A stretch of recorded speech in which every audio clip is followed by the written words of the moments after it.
ఒక 2 కోతులు ఉన్నాయి. అమెరికాలో ఈ ఎక్స్పెరిమెంట్ చేశారు. 2 చిన్న కోతులే. ఒక కోతినేమో తన తల్లి దగ్గరే ఉండనిచ్చారు. తల్లితో పాటే అది ఆడుకుంటా ఉంది, తల్లితో పాటే పాలు తాగుతూ ఉంది, తల్లిని గరుచుకొనే ఉంది. తల్లి ఎటు అటు తిరుగుతూ ఉంది, దాంతో పాటే అది కూడా ఉంది.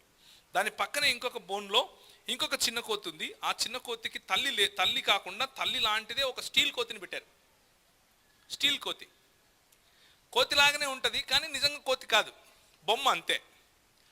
ఇది ఆ కోతి దగ్గరికి పోతుంది, కూర్చుంటుంది, అంతా బాగానే ఉంది. కానీ ఈ ఇద్దరు ఈ 2 కోతులు ఎట్లా పెరుగుతున్నారు అన్నది గమనిస్తున్నారు వాళ్ళు.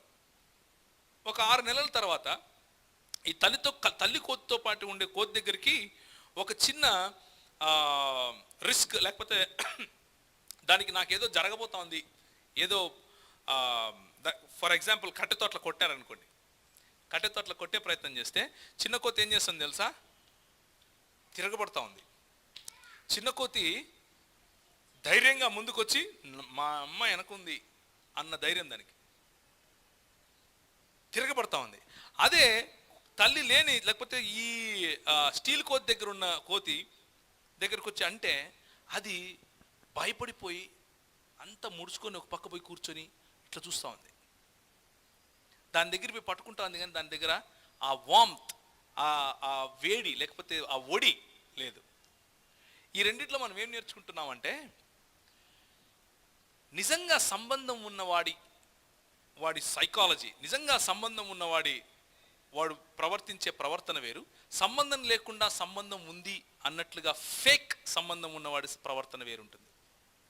ఫేక్ సంబంధము అంటే నిజంగా నేను రక్షింపడ్డాను అనుకుంటాడు, కానీ దేవునితో సంబంధం ఉండదు, దేవునితో ఆ మాటలు ఉండదు, ప్రతిరోజు యేసును చూడాలి అన్న ఆశ ఉండదు, ప్రతిరోజు యేసు వాక్యం వినాలి అన్న ఆశ ఉండదు, ప్రతిరోజు ఆయనతో మాట్లాడాలి అన్న ఆశ ఉండదు, ప్రతిరోజు ఆయన వెంబడించాలన్న ఆశ ఉండదు. ఆ సంబంధం లేని వాడికి సంబంధం ఉన్నవాడికి తేడా ఇది. సంబంధం ఉన్నవాడు సమస్య వచ్చినప్పుడు నా నా వెనక ఎవరున్నారు?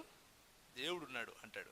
సంబంధం లేనాడు ఏం చేస్తాడు అంటే ముడుచుకుని పరిగెత్తుకుంటూ పోయి మధ్యవర్తి కోసం ఎత్తుక్కుంటాడు. ఆ పాస్టరు, ఈ పాస్టరు, ఆయన నూనె పూసేట ఆయన, ఈయన తన్నేట ఆయన, అందరి దగ్గరికి పరిగెత్తాడు.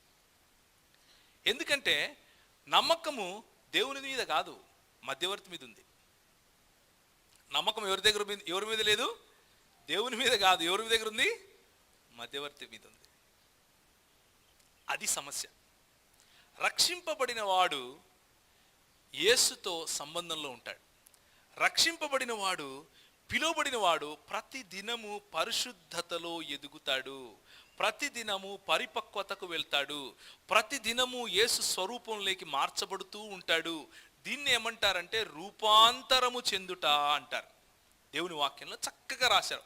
మెటమార్ఫసిస్ అని పిలుస్తారు దీన్ని, రూపాంతరము చెందుట.